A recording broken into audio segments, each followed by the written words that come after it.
Hello student, তোমরা কেমন আছো? আশা করি তোমরা সকলেই ভালো আছো। প্রতাপ একাডেমি কোচিং পরিবারে তোমাদেরকে সকলকেই স্বাগত জানাই। তোমরা যারা স্কুল কলেজে পড়াশোনা করছো, তোমাদের জন্য আজকের এই ভিডিওটি খুবই গুরুত্বপূর্ণ হতে চলেছে।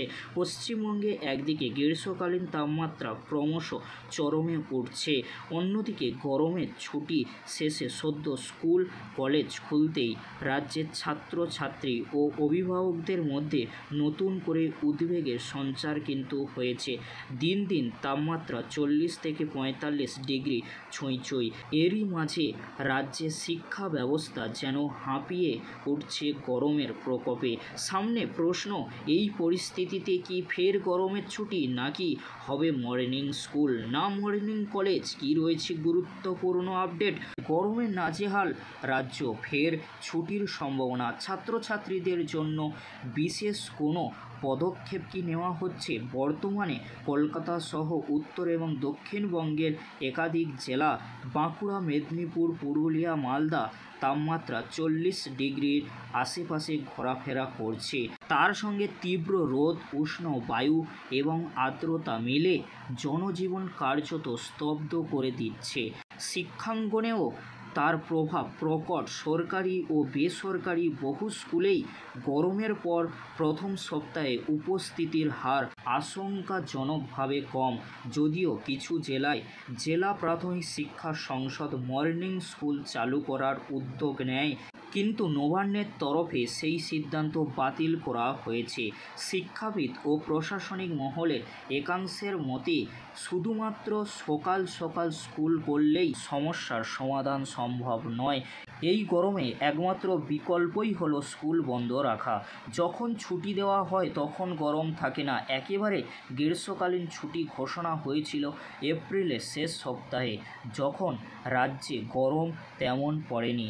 অভিভাবকদের একাংশ বলছেন, যখন প্রকৃত গরম পড়ে তখন স্কুল চালু থাকে। আবার অন্যান্য বিষয় সামনে এনে ছুটি এগিয়ে এনে দায়সারা গোছের সিদ্ধান্ত নেওয়া হয়। বাস্তব পরিস্থিতি বোঝে না সিদ্ধান্তকারী মহল। এসিতে বসে সিদ্ধান্ত নেওয়া প্রশাসনের অনেকেই জানেন না রাজ্যের প্রান্তিক স্কুলে পড়ুয়াদের কষ্ট কতটা।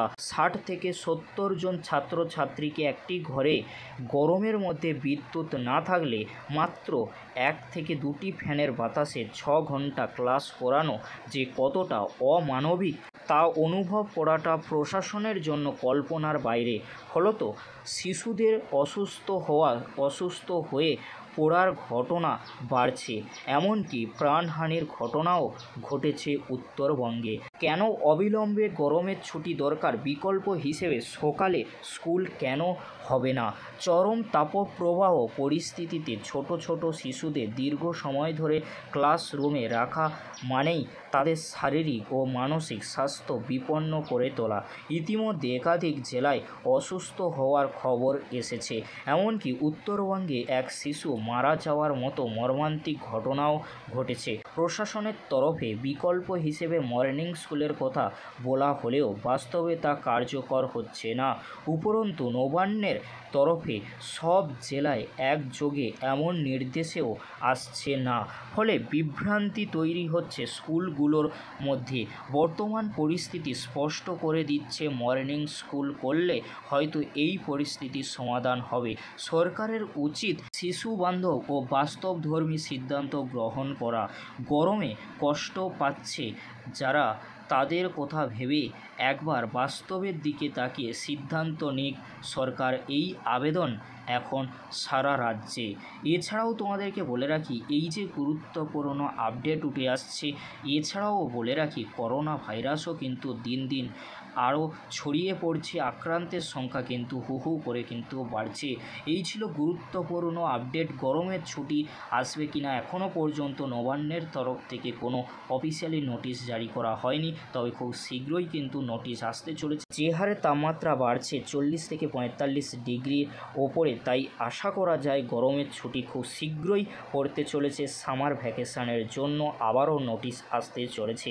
আশার আলো রয়েছে নবান্নের তরফ থেকে কি নোটিশ আসে সেটাই দেখবার বিষয়। ওয়েট করতে হবে আমাদের সকলকেই।